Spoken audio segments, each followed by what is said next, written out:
Good evening, everyone. This is Robert T. Green, CEO of Pre-Post Game, also known as the Players Rep, here to educate and empower and protect the athletes and the family's best interests alone. I apologize to my voice first and foremost, but I hope everyone had a good holiday, if you will. I am well aware and observant of the realities of what holidays mean to people, and essentially for those that are all celebrating the same thing. Yesterday, in particular, left some trauma from the history of what this country has came from, so I'm well aware of that. So again, today I'm also empathetic for those that took the time to celebrate the loved ones and their families, and we can be thankful for, as we're thankful here at Pre-Post Game. So it's very important that I got on today to speak as we are embarking on college football history in our opinion. So I wanted to be the first person to get and speak on these things. I'm actually currently watching, like most of you guys are, in the sports, Alabama versus Auburn in second overtime, 3rd and 5. Let's see what happens. Bryce Young throws the ball away. It's now 4th and 5. Auburn's up 20-17. If Alabama doesn't get a first down in second overtime, I might expedite my thought process on what we're going to talk about in a little bit pertaining to the college football playoffs. Guys like Todd McShay understand sports trafficking is real. Again, we're doing another edition, as I said before, where we are in the sports business today, presented by the Players Rep. Alabama kicker is now attempting a field goal, 38-yard attempt. The game is in Auburn. Timeout called, and then we go from there.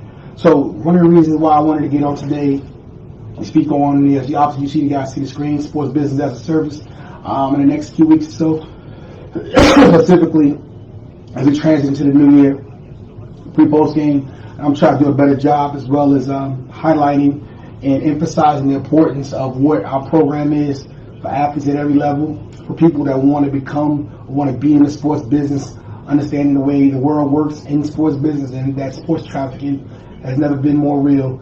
Many may know about the young lady who, I guess, spoke out, a tennis player in China, and reality is what's going on now with the IOC, with the Olympic Committee, and what they may or may not have to do pertaining to their sponsorships based off of if she doesn't play or if she doesn't found safe, that a lot of sponsors, a lot of other people might pull out, a lot of athletes may actually boycott. And what I said before, without the athlete, a lot of this stuff does not exist.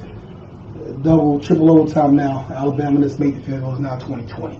But my point is that the athletes have more power than they actually know, and is at an all-time high.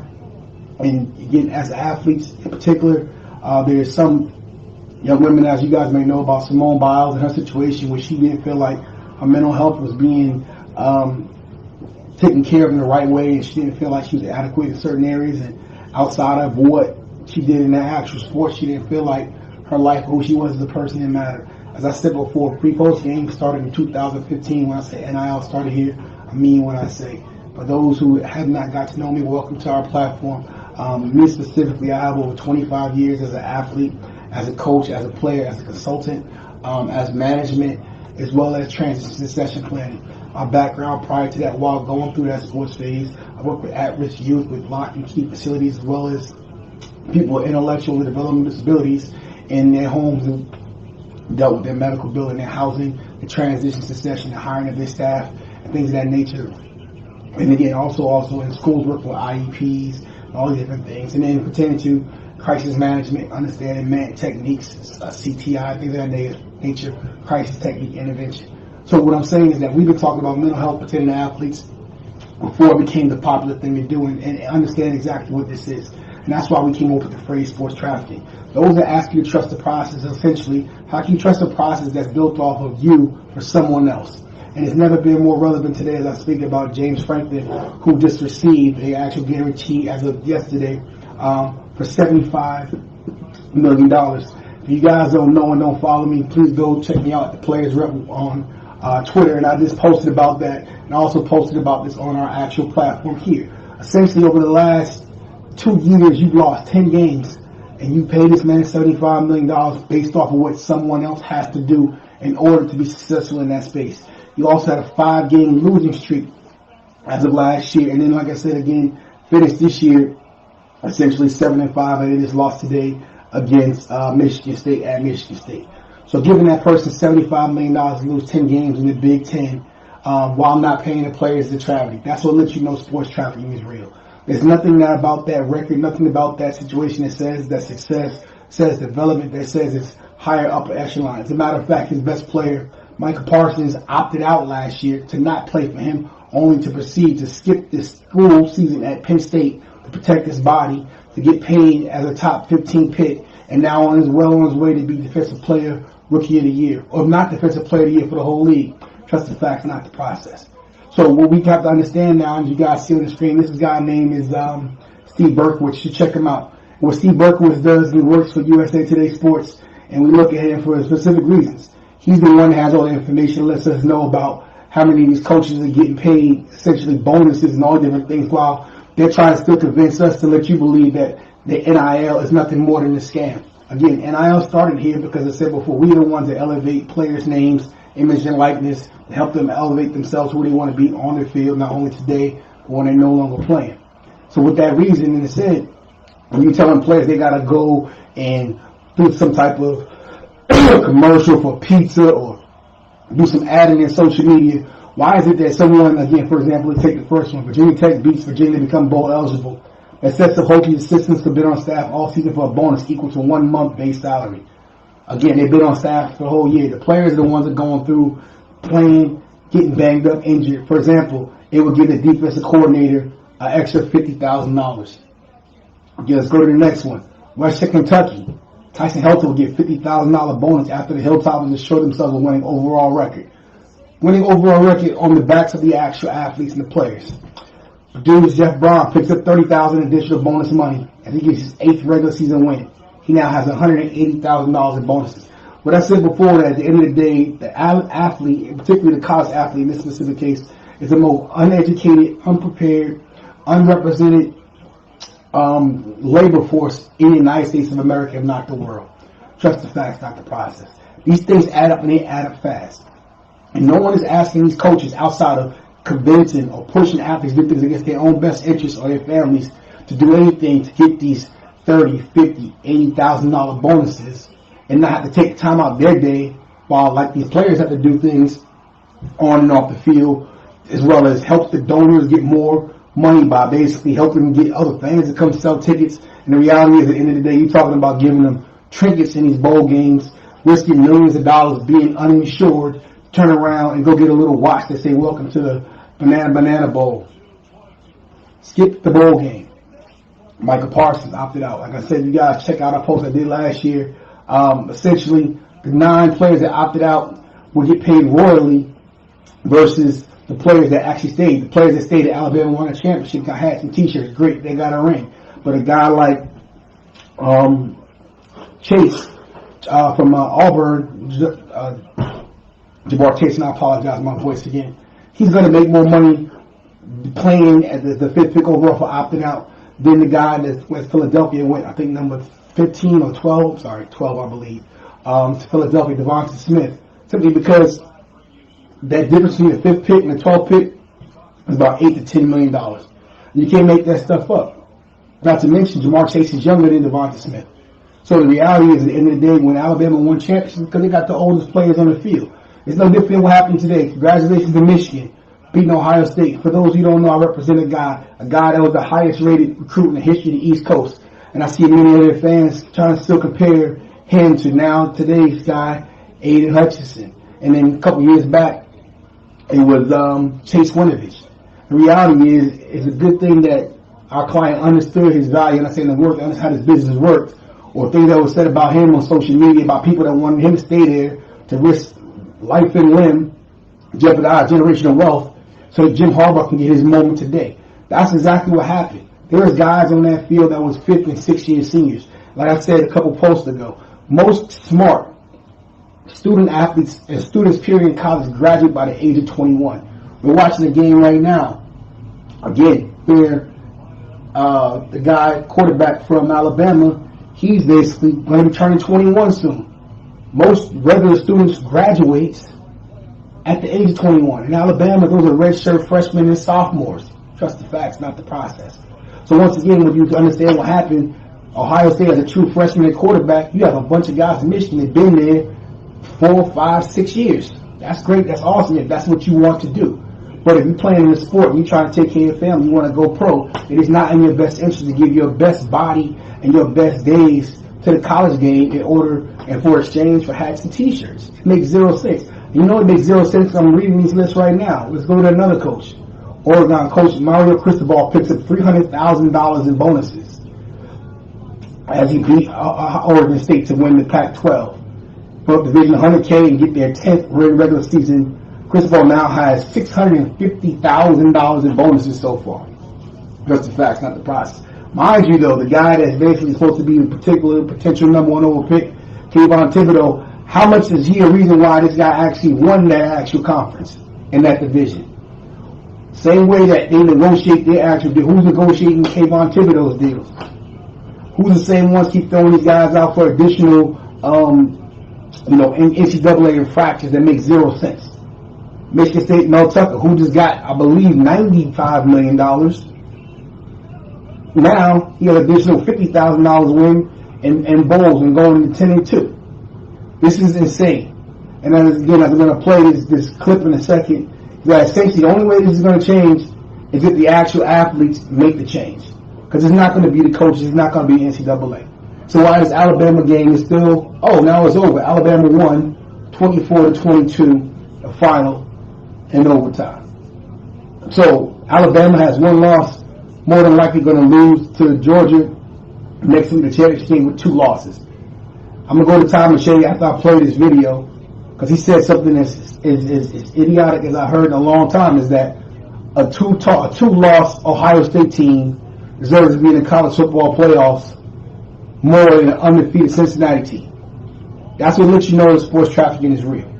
Because at the end of the day, the powers that be, their worst nightmare right now is that they will not have Alabama, they will not have Ohio State at minimum in their college football playoffs. They will not have Clemson in their college football playoffs. If you're not paying attention to what I'm saying, a lot of these states that they quote-unquote want these college football playoffs are states where there's public education facilities, public funding, and at the end of the day, a lot of athletes that happen to be minorities that come from poor areas are basically funding the entire city and state based off their athletic attributes, but not getting these $300,000 bonuses like Mario Cristobal.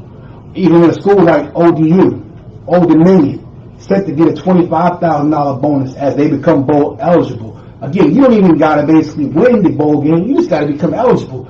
And we're talking about these guys that go on these third-party sites, giving up their name, image, and likeness to third parties all over the place, not being educated on that space, being told all different things by people they don't need to be listening to about how they go about taking care of their business. As I said again, I'm going to play this video. It's called National Champions. This one, you know, as I said before, everything you hear and see on this video, I understand it came from us, and we couldn't be prouder to see this coming to a screen near you soon.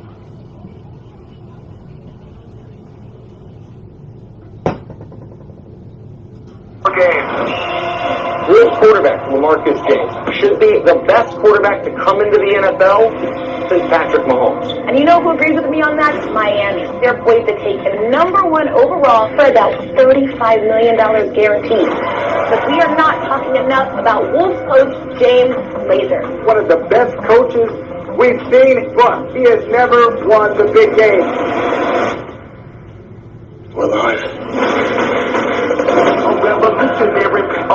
I am joined by LaMarcus James, who won this year's Heisman Trophy. A revolutionary banging on my atmosphere. This is the home of my best friend and teammate, Emmett Sunday. Tomorrow he'll play in a game that'll gross over $500 million. But Emmett won't see a dime. And just like the other 12,000 draft-eligible players that don't make the NFL every year, his football days will be over. Zero compensation, zero medical insurance for all the injuries he sustained. My coach, James Lazor, receives an annual salary of $5 million. The commissioners of the top 5 power conferences receive an average salary of $4 million each year.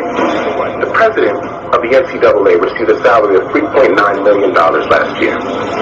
So I'm personally asking all players in Monday's national title game to join me in this boycott to demand that the NCAA will recognize players as paid employees and not student athletes. Coach, I think it's best if the NCAA took the reins here. LaMarcus is a good person. We squander a $600 million payday for tomorrow alone. Everybody around us got private jets and private chefs. You got insurance? What you gonna fix your broken body with, huh? He makes a compelling argument, and I know I stand behind him. The reality is he's got so much to lose. Do not let LaMarcus rob you of your legacy. My football team will play for me. You two cannot unionize college sports, and that's a fact. 4 players just tweeted we're in with the hashtag fix the system. Ain't just 2 of us no more. And that's a fact. Who really won this? Like, who really won that man that say he won? We gotta stick together on this, fellas. If he says they're gonna Kaepernick him like you. LaMarcus leaked my Nike contract. These boycotts have gained a lot of momentum. What happens to all of the other sports that are not men's football and basketball when they start paying you? Everybody do it! Everybody do it! Marcus is standing toe-to-toe with the behemoth, and we haven't even begun the fight. Glory is at hand. God is with us. He said there is nothing to lose. Glory is yours. I am here, and there is nothing to fear. Glory is ours. It starts right now. It starts right here.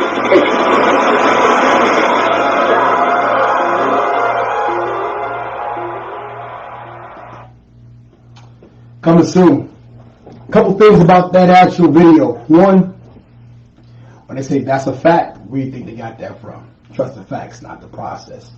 Two, the reality is when they talk about, it says my team will play for me, it's not your team. As I said before, that word team is being used to indoctrinate and keep people from doing things what's in their best interest only to when you get injured, they use the phrase next man up. That creates mental health problems that athletes have never been able to get across because the people that literally are making these hundreds of thousands and millions of dollars off of their efforts are not turning that money back over to them when they no longer play for them. They are not providing education and professional development tools to ensure that their efforts in that actual university now pays back what they gave to that university to allow a $600 million payday. Trust the facts, not the process. The fact is, as I said to you guys before, it's not an if this is going to happen. It's a when. And again, when it happens, I want you guys to know and understand how, who, why, and where. Because the reality is, again, when you talk about business and you talk about education, and yet the amount of money that goes into these things and the amount of situations that are done, so whether it's a sponsorship, an ad, a TV, a commercial, anything like that, these actual players are the reason, the end-all, be-all for all of it. Again, there are only a few people in this space that want to be advocates of the actual athlete. And I'm blessed to say I'm a representative and an advocate. But few and far between, unless you are someone that is getting paid, you want to work with the athlete, you want to represent the athlete, you want to coach the athlete, you ain't doing all this for nothing. The reality is everything that you do and you do with them essentially is to put you in a better situation. How many people can sit there and say, raise their hand and say, yeah, my coach did his best for me to put me in the best situation that I wanted to be in. Oh, that's right. You don't know who you are to understand where you want to be because you were doing it for the team. You know who else does that? Animals. We as athletes are not animals. The reality is this. The national championship game, that's one game. But it doesn't have to be a national championship. It can be any game. As well as a matter of fact, right now, let me say this on air and stamp this to this day. If this so-called college football committee was to say that the undefeated Cincinnati Bearcats were not to make the college football playoffs, so a 2-loss Ohio State could get in or a 2-loss Alabama could get in, if those were my clients, I would advise any athlete on Cincinnati to not play the bowl game. I would advise any other school that is in a position to do what coach asked you to do by trusting the process to come back to risk generational wealth and give up millions in order to have someone tell you that you being undefeated but coming back for your coach, who in doubt, no doubt, the guy, Luke Fickell, goes undefeated, he will be taking a job elsewhere sooner than later. So those guys that came back, regardless of that, gave up that payday, only now to see him get a bigger payday and have the college football committee basically push you to the side and say you're not worthy. This is why I said before, this is not about education. Sports trafficking is real. You are living it and seeing it in broad daylight. The reality is these guys are scrambling right now because they never thought this day would come. But as I said before, about players understanding their own generational wealth, their own attributes about how to do things was best for them, by players opting out, this kind of started to change the paradigm. The paradigm how sports really work. And as soon as that started happening, we're talking about NIL, players getting paid. You see guys like Roy Williams disappear. You see guys like Mike Krzyzewski now is going to leave. Why? Because a lot of these coaches that you think are who they say they are not. Their whole success has been predicated based off of who they got to come play for them, and specifically how they got them to come play for them. No one wants to ask those questions. If you go to the University of Alabama right now and go to their website and say, oh, let me find out how old this athlete is, you're not going to find it. Why is that? Because like anything else, you're never going to see a JV team beat a varsity team in any sport whatsoever. But you have a $1 trillion industry predicated off of getting guys who are willing to put numbers on their back, go out there, risk it all, have a trainer or doctor tell you that you're going to be all right, shoot you up with some type of steroid, and I tell you that at the end of the day, that steroid is going to hurt your future opportunity to get paid for a living to do what you want to do now, not giving you all those answers, telling you that your injury is okay and it's not really going to be okay, and then turn around, go back out there, and then when you do get hurt, say next man up. You got these schools where these kids are basically be accused of rape or gang violence or doing whatever they're doing. Reality is they're not holding anybody accountable pertaining to professional development and what a school is supposed to be. So when you're talking about alcohol and you see situations like Henry Ruggs driving fast and with a gun in a car and 160 miles an hour, you got to ask yourself, how did we get to that point? How did this young man get into a situation where he's playing for a university and a school, mind you, one with the 51st ranked education in the United States of America? 51st. That means you're talking about education and sending your kid to play for Alabama. They're not being educated. Trust the facts, not the process. So what are you sending them for? We know, to get hats and t-shirts. Because the reality is, most of them aren't going to get to that next level. There's guys that year in and year out come back for 4th and 5th and 6th years. Perfect example of a guy named Dylan Moses. You guys should look him up. Dylan Moses was a promising young man that went to Alabama years ago and essentially thought and was projected at one point be a high-round draft pick. Mr. Moses got injured. Mr. Moses all of a sudden fell and became undrafted. So a guy named Joshua McMillan. I'm going to come back one more year. 6 years. 6 years. And so when Nick Saban goes on a rant the other day about entitlement and fans, that's kind of rich coming from him simply because he's the guy that had Tua Tagovailoa, who basically came off an injury, a surgery, playing the very next week, up 35-7, uninsured as projected #1 overall draft pick, which essentially means $35 million guaranteed, that in a 2-minute drill almost got his body ripped in half. Trust the facts, not the process. However, so now he goes from 1st to 5th. And everybody knows at this point, you can see how Tua's career is actually progressing. It's not looking the way it kind of should, because at the end of the day, when you get hurt like that and you don't take care of yourself, it tends to take a toll on your body and your mental.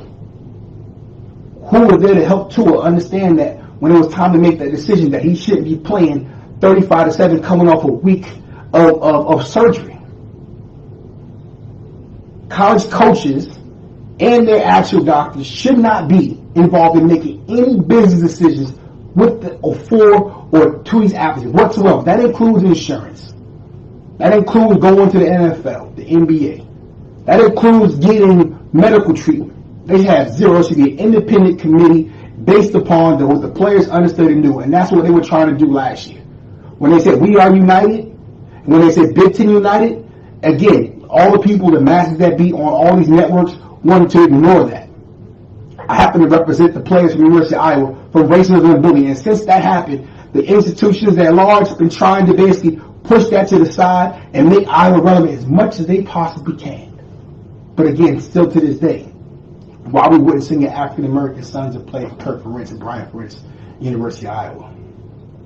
Nope, sure wouldn't. Their own lawyers admitted and said they were guilty of it, yet the school said that even though they're guilty of it, they should remain.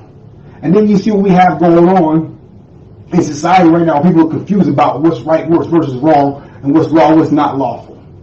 At the end of the day, athletes, and again, I'm talking directly to you because like I said before, there are parents that get trafficked by these schools. The people in the schools, the high schools, the runners, they are trafficking day in and day out. Tyvin Shea wanted to take his platform and tell somebody, literally, that a a 2-loss Ohio State team that got ran through for 300 yards almost on the ground against Michigan today, that Cincinnati should not be playing. So again, that's fine, Mrs. McShay. If I'm representing Cincinnati and Derek Ritter and a young pass rusher, this would have been my last game as a Cincinnati Bearcat. I have no reason whatsoever when you're giving out, what are you giving out? Let's see.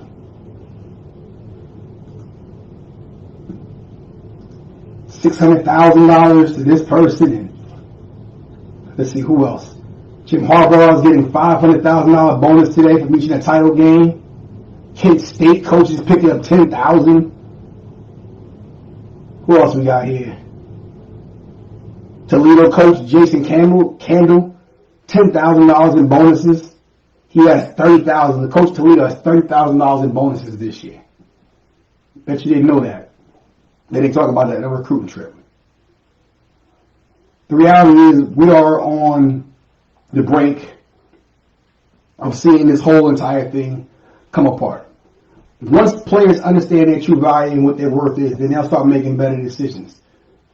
If you go down to Steve Berkowitz's page and realize how much money that these coaches are making, not only is their regular salary, but as bonuses, where people say there's no extra money, we are firing people. They are firing people in college athletics and sending them home with millions for being mediocre at best. They are giving out $75 million to guys like James Franklin for losing 10 games in 2 years at Penn State. Whereas I said before, his best player decided last year, you know what, it's in my best interest not to play for James Franklin. And now by not playing with James Franklin, I'm a top 12 pick and I'm a potential defensive player of the year, rookie of the year, NFL this year. Trust the facts, not the process.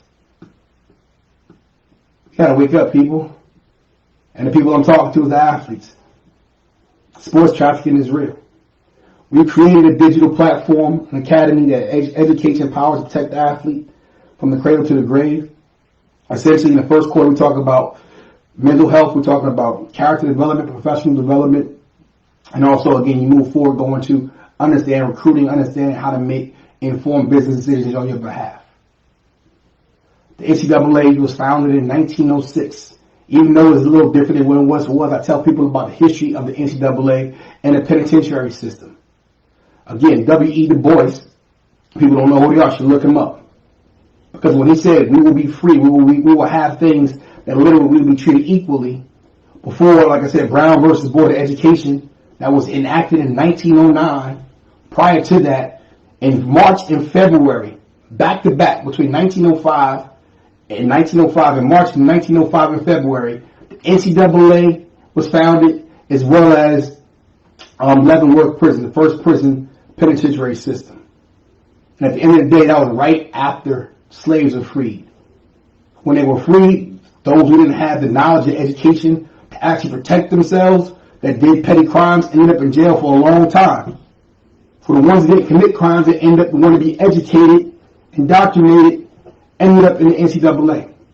And you just fast forward throughout the years, and we've come a long way, but the reality is understanding your history. If you don't understand it, you're doomed to repeat itself. So positions like middle linebacker, center, and quarterback were designated for certain people of a certain persuasion simply because they were the decision makers. They were the actual person that they were being used as part of the team to control the actual thought process, the mindset of everybody else around them. The majority, you remember? So the majority who wasn't the ones that looked like them, but were making the decisions for those that was basically generating all the revenue. Before slaves were freed, that's how it was. Then you move to another situation, that's how it is. Now, as I said before, we've come a long way from that. But we still got further to go. And what I'm saying is that it's not about necessarily the color and all this, it's about the education and the knowledge and understanding what's actually happening. And the fact is, nothing that comes out of our mouth or nothing that's presented by our company is something that can be disputed at all. Just the facts, not the process. We're the only agency in this country that provides services for athletes at the high school, at the college, at the pro level, and at the transition level. No one else. So I can say we have experience of doing things. We represent the highest rated athlete, football athlete, in the history of the East Coast. If our client was to go to the University of Alabama If our client was to go to Clemson, he would be the highest recruit in the history of both of their programs. Trust the facts, not the process.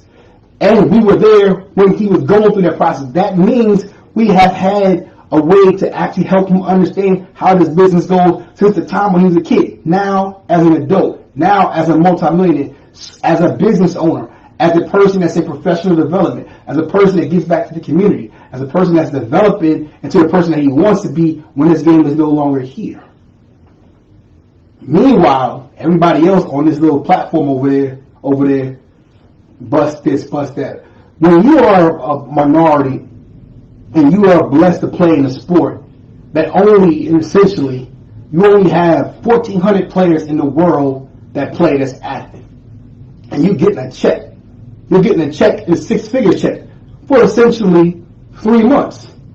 To have people come and tell you, you ain't this, you're not that, and label you a bust. Things that you've done in 3 years, they haven't done on or off the field, publicly or privately, in their entire life. But find it comical or find it okay to spew hate towards you for something that they could never do, but want to critique you for. Yet, again, this is why we have athletes now with the situation when it comes to their mental health, because the people that are supposed to be protecting these athletes never come out and speak on that behalf, because at the end of the day, behind closed doors, a lot of those same people that's getting paid these bonuses right now are talking to these same athletes the same way. We didn't get Jerry Sandusky by accident. We didn't get the Iowa racism case by accident. We didn't get all the women with Dr. Larry Nassar by accident.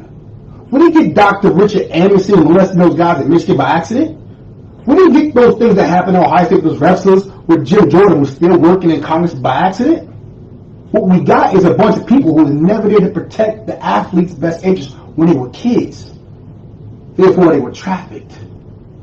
My name is Robert T. Green, the CEO of Pre-Post Game, also the Players Rep, here to educate, empower, protect the athletes, the family's best interests alone. You guys are well, be blessed. We will be talking again soon. Take care.